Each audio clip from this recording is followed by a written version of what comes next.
NFC has, after those division leaders, and if Arizona beats the Rams this weekend, look at all these teams still in the hunt. Only Detroit is not in the hunt in the NFC. And now you think to yourself, well, the Giants aren't, the Bears aren't. Well, yeah, they are. You go on 3-game winning streaks, you're 7-8. Look at the NFC. Now go to the AFC. The AFC is different because, we know the Jags and the Texans aren't good. But in mostly every division, your third place team is viable.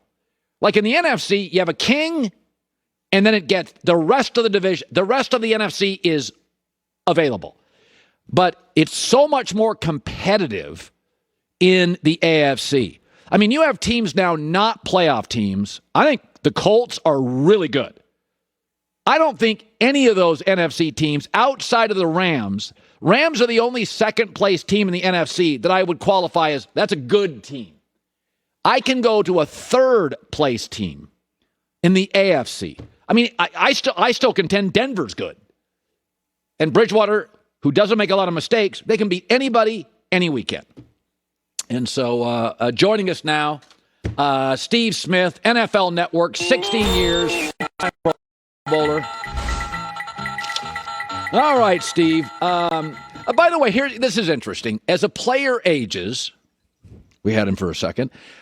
Steve, when a player ages, obviously a player, when you were getting to the end of your career. So it looks like to me about every 2 out of 3 weekends, Ben Roethlisberger looks like he should retire.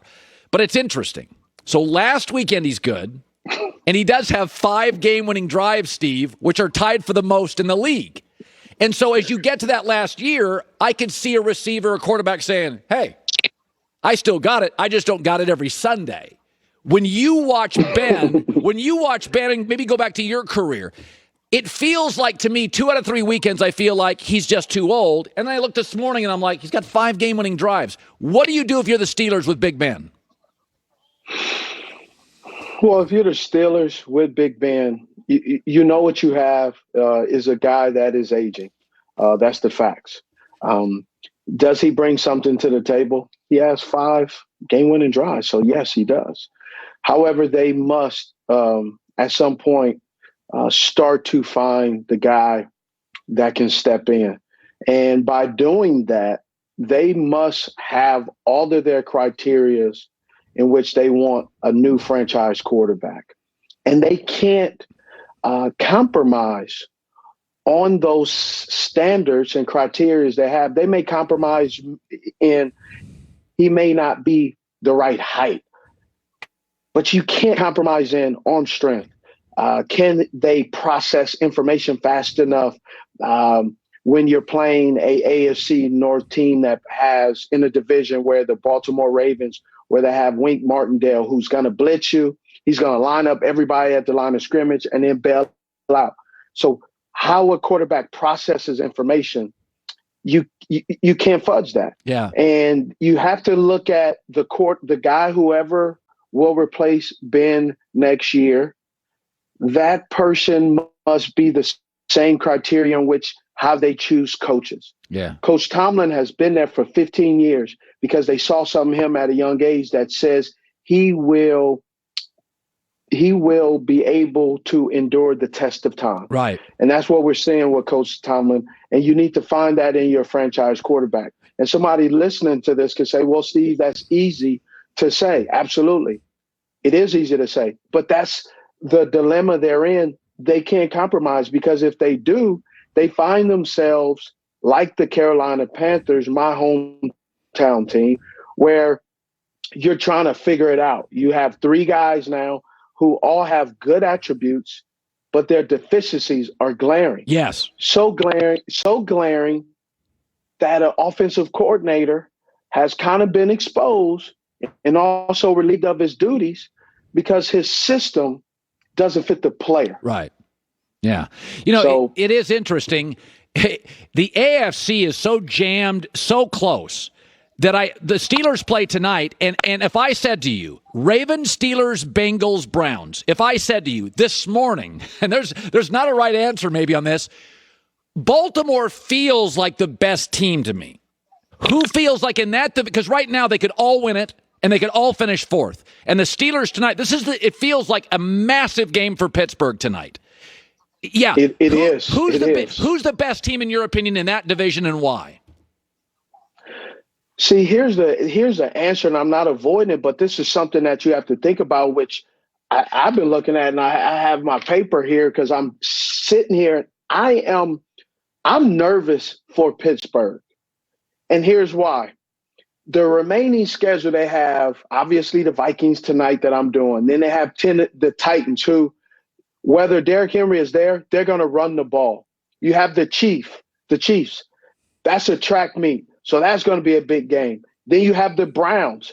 They're going to be running the ball. And then you finish with the Baltimore Ravens, who is going to be running the ball. So you go into the playoffs, if you get in, beat up, bruised, battered, because 5 of the games that you're having, 4 out of them run the ball. Yeah. They run the ball till they're blind. So they are saying, look, whether you want to be physical or not, you're going to be in a physical game. Yeah. So the Vikings are going to run the ball. Titans are going to run the ball.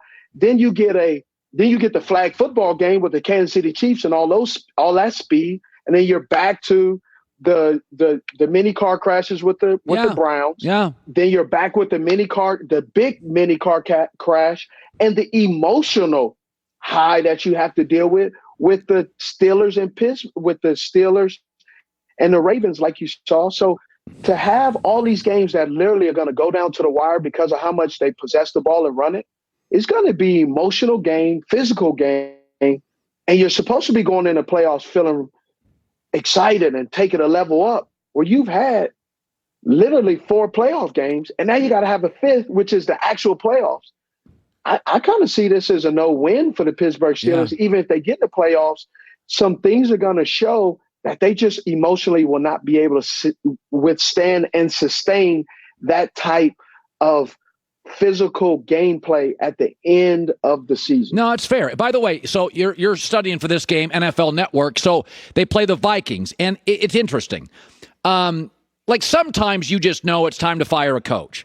And then you get to Mike Zimmer, and you're like, he's a little conservative as the league gets more offensive.